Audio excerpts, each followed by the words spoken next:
This is Newsnight with Hussein Mohammed. And Winnie Adoyo is our sign language interpreter tonight. Senators are now accusing the national government of robbing the 47 counties blind by deducting money for leased medical equipment that they are not using. In a stormy session at the Senate today, Health Cabinet Secretary Cecily Kariuki was hard-pressed to explain why expensive medical equipment is lying idle in more than half of the counties. And as Stephen Letor reports, senators and some county governors want the national government to abandon plans to charge each county 200 million shillings a year to repay the remaining debt on the leased medical equipment. So we should be able to monitor. The simmering row over medical equipment leased to counties by the national government boiled over today as the Health Cabinet Secretary Cecily Kariuki took over the hot seat in front of senators.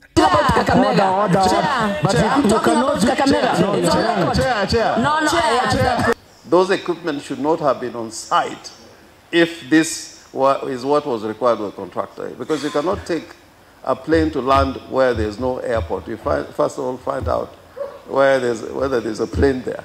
Otherwise, you'll crash into the sea. Isn't it an act of gross negligence for the ministry and the national government to supply equipment to units they know have no personnel, have no water, have no electricity? Provision of water, electricity, training to ensure optimal utilization of equipment is an obligation that the counties signed themselves onto. The CT scan in Isiolo County is not working. Yeah? Secondly, there is something called spirometry. I don't know what it means. It's not working. There's been a lot of complaints that in terms of the equipment that went to Murang'a County, they are not functioning. It has emerged that various equipment installed under this program are not in use in at least half of the counties across the country. In a deal inked with 5 medical companies, taxpayers are to pay a total sum of 43 billion shillings. Treasury has already coughed a whopping 18 billion shillings to the suppliers, with the remaining balance of 28.7 billion shillings. Each county has been paying 94 million shillings annually, with that amount now to go up to 200 million shillings. MPs now want that payment stopped immediately. Can't we, at the end of today, pass as a resolution to stop any further transference of funds to these contractual obligations, especially for those counties that are not benefiting? This was done deliberately, Mr. Chairman, to embezzle funds from our county. We must come up with a solution that these deductions must stop.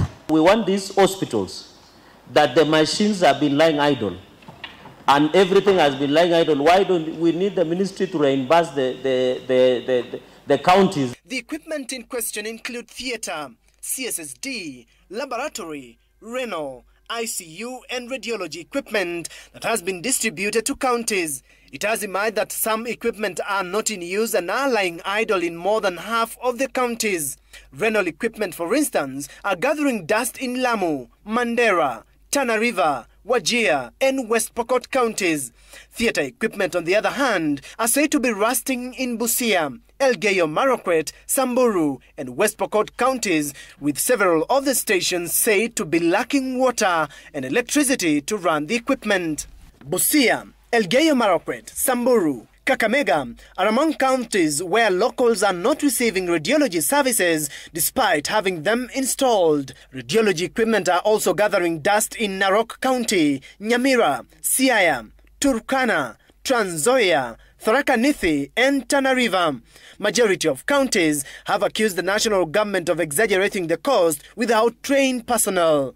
Some county governors want the remaining 28 billion shillings to be converted to grants since counties are not getting value for money. Other counties have been paying since 2013, yet the medical equipment had not reached their locality, meaning they have been paying for services not rendered, opening them to serious audit queries. Majority of the medical equipment distributed to all the 47 counties are literally on their deathbed, according to senators who are now demanding that the Exchequer stops slashing money for counties to pay for the project. Stephen Letor, Citizen TV, Parliament Buildings, Nairobi.